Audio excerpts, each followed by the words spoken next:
When dealing with site lighting powered by a 277-volt circuit and a 120-volt receptacle circuit, both sharing the same raceway to the light pole, and where ground conductor is present, it's important to understand the grounding requirements. The question of whether you need separate ground conductors for each voltage level is addressed by electrical codes and best practices. The answer is no. You do not need separate ground conductors for each voltage in this scenario.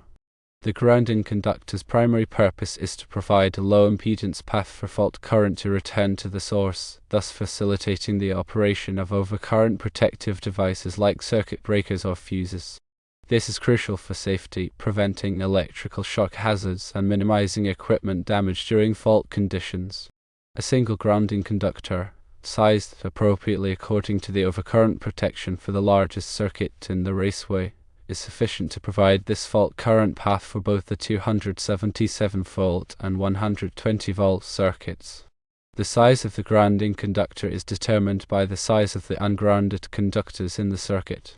Refer to the National Electrical Code or NEC, Table 250.122 for proper sizing of the grounding conductor based on the rating of the overcurrent protection device protecting the circuit. Consider the worst-case scenario. This would typically be the 277-volt circuit.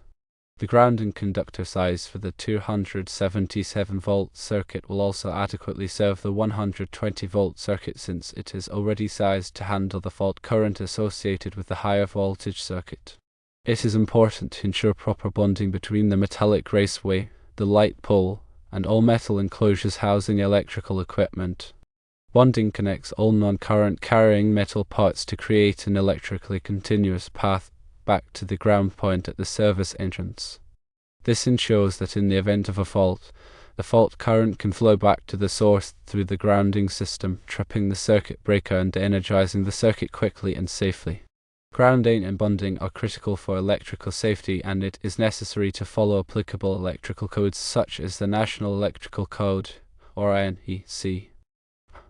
Always consult with a qualified electrician or electrical engineer to ensure that your electrical installation meets all applicable safety requirements.